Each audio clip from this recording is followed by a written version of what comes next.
beres sumuhun Pak naon penyakit hati sirik midi jahil kaniaya iren panasten dudupak rumpak upat simuat ujug ria jeung takabur anu nyang karupna kalbu anu ngajeun dina angen-angen sumuhun tah nu beres hate mah geus bisa ngungkulan di mana geus bisa ngungkulan penyakit hate moal ngamarudah ieu jiwa bakal tenang jiwa saneung-neung matang nu bersih hate mah dina tina katerangan anu tadi bagja manusia anu geus bisa ngebersihkeun hate jauh sumuhun Pak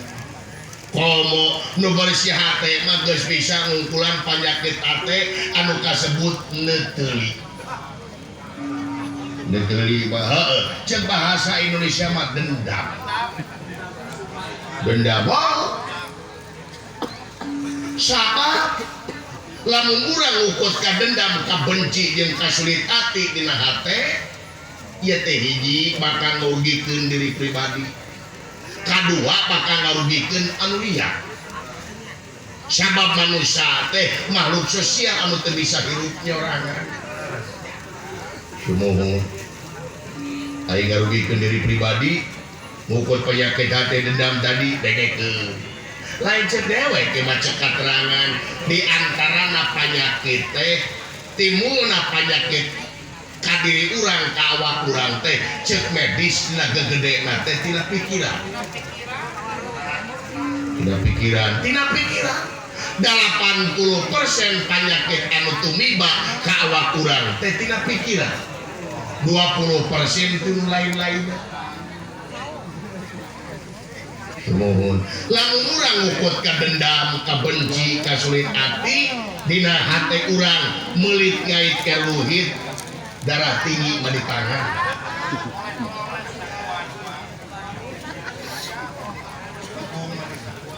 ya sumuhun Pak sabab naon ngamarudah ieu jiwa unga poe mikiran bae batu unga poe wae benci ka batur tah deket-deket ka pisetrukeun kitu aja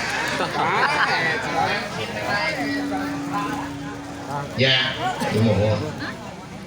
nu matak bablaskeun ieu hate sok kumaha carana ngabersihan hate di antarana ngabersihan hate teh di antarana jalana hampuraan ka batur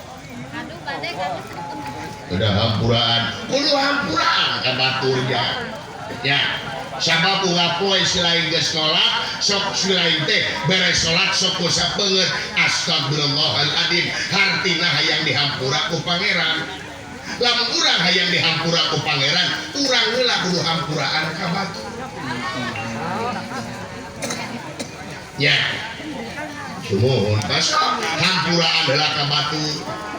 sabab naon saha jelema anu tara salah timimiti gubrak karuhun urang baheula